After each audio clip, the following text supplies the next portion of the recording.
गंगा का पावन स्नान हर पाप को मिटाए, मकर संक्रांति का पर्व पुण्य का फल दिलाए।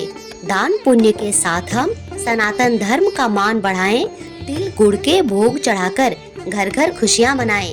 नमस्कार सनातनियों, आप सबको मकर संक्रांति 2025 की हार्दिक शुभकामनाएं। हिंदू धर्म में मकर संक्रांति का पर्व एक महत्वपूर्ण पर्वों में से एक होता है। इस दिन सूर्य उत्तरायण होते हैं। तो आज के दिन इस वीडियो में मकर संक्रांति की 3 कथाओं का श्रवण करेंगे।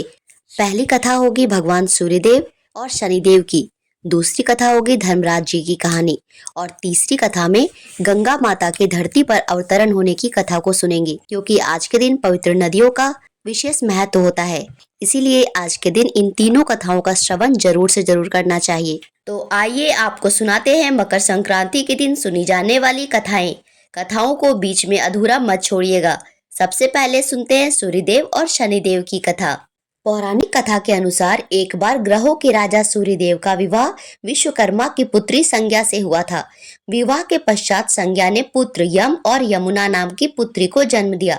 सूर्यदेव का प्रचंड तेज था, जबकि संज्ञा बहुत ही कोमल स्वभाव की थी, जिसके कारण वह सूर्यदेव के तेज के सामने कष्ट में आ जाती थी।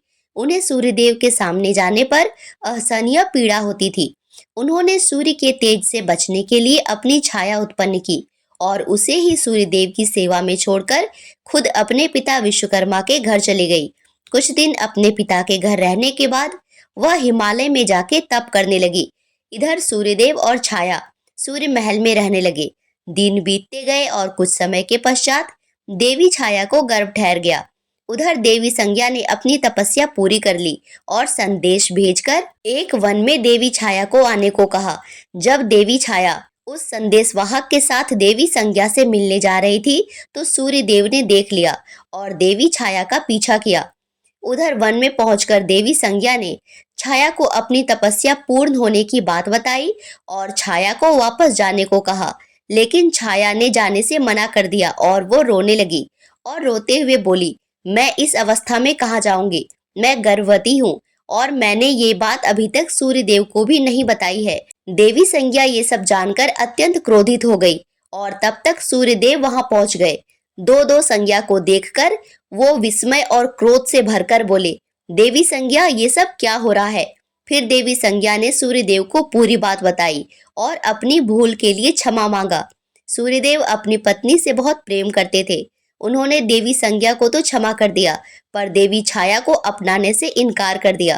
देवी छाया ने उन्हें बहुत समझाने की कोशिश की, पर किसी ने देवी छाया की बात नहीं मानी और किसी ने उनको नहीं समझा। उस समय शनिदेव अपनी माता के गर्भ में थे। देवी छाया उसी वन में क्रोध और आवेश से तपती हुई महादेव की घोर तपस्या में लीन हो गई। इसी क्रोध और आवेश की अग्नि की वजह से शनिदेव गर्भ में ही काले हो गए। जब शनिदेव पैदा हुए तो कुछ ही पल में नवजात शिशु से बालक में परिवर्तित हो गए। अपने गर्भकाल से ही अपनी माता के हर दुख का उनको अनुभव था और अपने पिता पर अत्यधिक क्रोध भी था।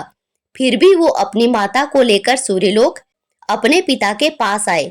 देवी छाया ने सूर्यदेव को शनिदेव का परिचय दिया और पुत्र के रूप में अपनाने की विनती की, पर शनिदेव के वर्ण को देखकर भगवान सूर्य ने पत्नी छाया पर शक करते हुए कहा, ये मेरा पुत्र हो ही नहीं सकता। ये बात सुनते ही शनिदेव के मन में सूर्यदेव के लिए शत्रु भाव पैदा हो गया और उनकी दृष्टि से तत्काल ही सूर्यलोक में अंधेरा छा गया। सूर्यदेव भी काले हो गए और मूर्छित हो गए। चारों तरफ हाहाकार मच गया। ब्रह्मा, विष्णु और देवाधिदेव महादेव सूर्यलोक में प्रकट हो गए। फिर शनिदेव ने अपनी दृष्टि हटाई और इस तरह पिता और पुत्र दोनों के बीच में काफी दूरियां आ गई। लेकिन फिर महादेव ने शनिदेव को अपना शिष्य बनाया और उन्हें उचित शिक्षा दी। महादेव ने शनिदेव के उग्र स्वभाव को भी शांत किया और इसके बाद कर्म फल दाता भी बनाया। समय बीतता गया। सूर्यदेव को अपनी भूल का आभास हुआ और वे अपने पुत्र से मिलने के लिए दक्षिण से उत्तर की ओर चले। मकर संक्रांति के अवसर पर सूर्यदेव अपने और अपने पुत्र के बीच की दूरी को खत्म करने के लिए उनसे मिलने उनके घर आते हैं। सभी देवताओं, नक्षत्रों और राशियों ने एक जगह अपनी दृष्टि स्थिर कर ली थी, क्योंकि सूर्यदेव, जिन्हें कभी अपनी तेज और गरिमा के कारण झुकना नहीं आया, वे आज विनम्र और स्नेह का परिचय दे रहे थे। इधर शनिदेव भी प्रसन्न होकर अपने पिता से मिलते हैं और शनिदेव जो हमेशा गंभीर स्वभाव के दिखते थे, उन्होंने भावुकता से भरकर अपने पिता का खुश होकर स्वागत किया। दोनों ने एक दूसरे को गले से लगाया। इससे पूरे आकाश में एक दिव्य और अलौकिक प्रकाश फैल गया। इस प्रकाश में सूर्य के तेज के साथ प्रेम, क्षमा और परिवार के महत्व की भी ऊष्मा थी। देवताओं ने पुष्प वर्षा की और धरती पर लोग इस महान क्षण की स्मृति में उत्सव मनाने लगे। आसमान में पतंग लहराने लगी और हर घर में तिल और गुड़ की मिठास घुल गई। इस तरह मकर संक्रांति न केवल सूर्य की यात्रा का प्रतीक बनी, बल्कि क्षमा, मिलन और प्रेम की अद्भुत मिसाल बन गई। अब सुनते हैं धर्मराज की कहानी। मान्यताओं के अनुसार प्रत्येक व्यक्ति को अपने जीवन काल में धर्मराज की कहानी जरूर सुननी चाहिए और इस कहानी को सुनने से वैकुंठ की प्राप्ति होती है। एक गांव में एक बुढ़िया रहती थी। वह बहुत व्रत पूजन करती थी। उसकी आयु पूरी होने पर उसे यमदूत लेने आए और वह उनके साथ चलने लगी। रास्ते में चलते चलते एक गहरी नदी आई तो यमदूत ने उससे पूछा, माता, तुमने गोदान किया है या नहीं किया है? बुढ़िया ने उसी समय पूरी श्रद्धा से गाय का ध्यान किया तो गाय उसके समक्ष आ गई। फिर बुढ़िया उस गाय की पूंछ पकड़कर नदी आसानी से पार कर गई। कुछ देर के बाद उसे रास्ते में काले कुत्ते आ गए। तब यमदूत ने कहा कि बूढ़ी माई, कुत्तों को खाना दिया है या नहीं दिया है? बुढ़िया ने फिर से कुत्तों का ध्यान किया तो वे रास्ते से चले गए। बुढ़िया फिर से आगे बढ़ने लगी। तब उसके रास्ते में कौवे आ गए और उन्होंने उसके सिर में चोंच मारनी शुरू कर दी। तो यमदूत बोले, बूढ़ी माई, किसी ब्राह्मण की बेटी के सिर में तेल लगाया था या नहीं लगाया था? बुढ़िया ने फिर ब्राह्मण की बेटी का ध्यान किया तो कौवे वापस चले गए। कुछ आगे बढ़ने पर बूढ़ी माई के पैर में कांटे चुभने शुरू हो गए। यमदूत बोले कि कभी किसी खड़ाऊ का दान किया है या नहीं किया है? क्योंकि बूढ़ी माई एक दान पुण्य करने वाली स्त्री थी तो उसने अपने जीवन काल में काफी दान करके रखे थे। तो जैसे ही उसने खड़ाऊ का ध्यान किया, उसके पैरों में खड़ाऊ आ गई।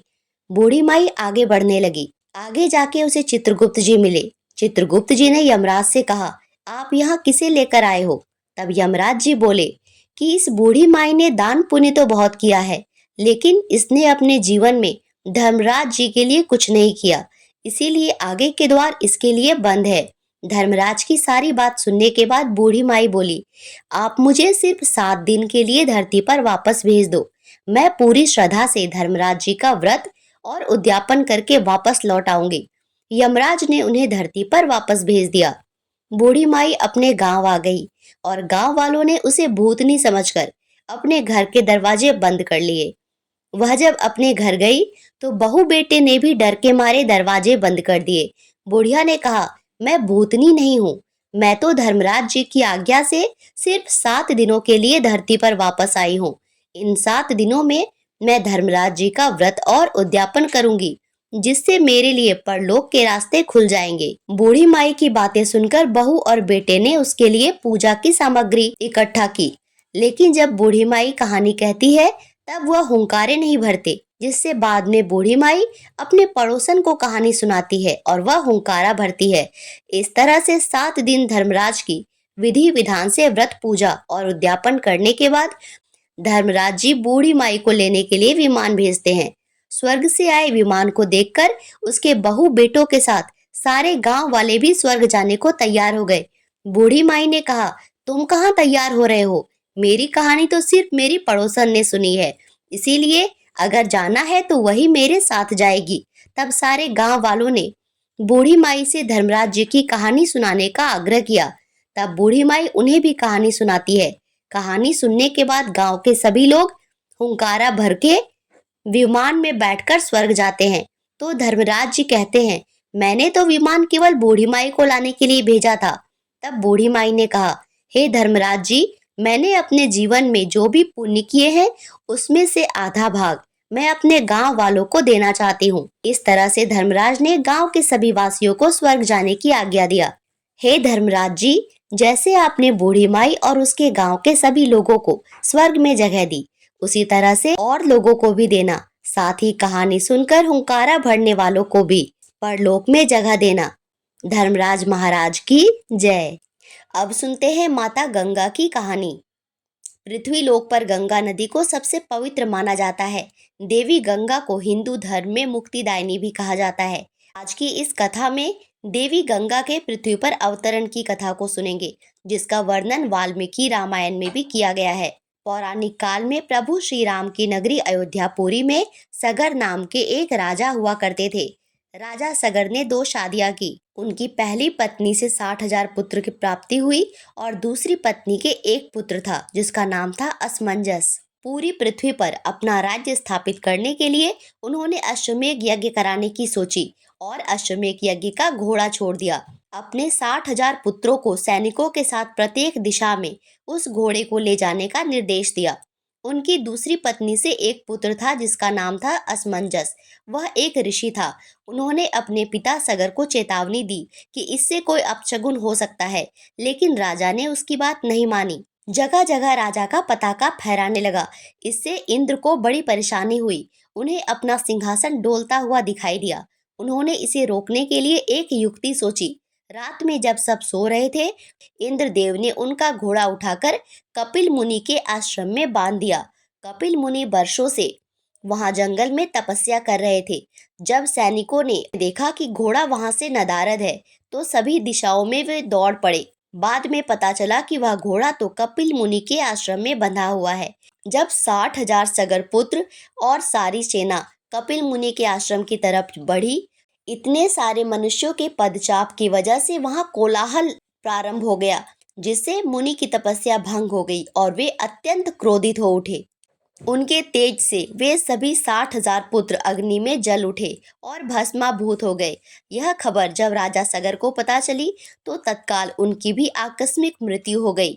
जब इस बात का पता ऋषि असमंजस को चला, तो वे बहुत ही दुख में पड़ गए और कपिल मुनि के आश्रम में जाकर उन्होंने बहुत अनुनय विनय किया कि उनके 60,000 भाइयों को मुक्त कराने का कोई उपाय बताएं ऋषिवर, नहीं तो वे यहाँ भटकते ही रह जाएंगे। कपिल मुनि ने अपने तेज के द्वारा यह बताया, इनको तारने के लिए माँ गंगा को धरती पर लाना पड़ेगा। एक वही है जो इनको तार सकती है, मुक्त कर सकती है। तब ऋषि असमंजस हिमालय पर चले गए और उन्होंने वहां घोर तपस्या की, लेकिन धीरे धीरे उनका शरीर वहां पर छूट गया और वह उसी बर्फ में विलीन हो गए। फिर उनके पुत्र दिलीप ने इस साधना को करना शुरू किया, जिससे उनके पूर्वजों को मुक्ति मिले, लेकिन वह भी काल कालावित हो गए और बर्फ में समा गए। जब राजा दिलीप के पुत्र राजा भागीरथ को यह बात पता चली, तो उन्होंने भी माँ गंगा के अवतरण की कृपा को प्राप्त करने के लिए तपस्या करनी शुरू कर दी। उन्होंने ब्रह्मदेव को प्रसन्न किया। भागीरथ की घोर तपस्या को देखकर माँ पार्वती ने भी माँ गंगा को समझाया कि वह अपनी जिद छोड़ दे और पुण्य कार्य को करे। तब माँ गंगा ने कहा कि मैं धरती पर उतर तो जाऊं, लेकिन मेरा वेग बहुत प्रचंड होगा, जिसे संभालना धरती के बस की बात नहीं होगी। अनायास ही बहुत सारे जीव जंतु मारे जाएंगे। इसके लिए सिर्फ महादेव ही हैं जो मेरे वेग को संभाल सकते हैं। तब भागीरथ ने महादेव से प्रार्थना की। महादेव ने प्रसन्न होकर माँ गंगा को अपने जटाओं में लेना स्वीकार किया। इस तरह माँ गंगा ब्रह्मदेव के कमंडल से निकलकर महादेव की जटाओं में समा गई। फिर महादेव ने अपनी एक जटा को खोलकर माँ गंगा को पृथ्वी पर अवतरित किया। माँ गंगा भागीरथ के पीछे पीछे चल पड़ी और कपिल मुनि के आश्रम पहुंच गई।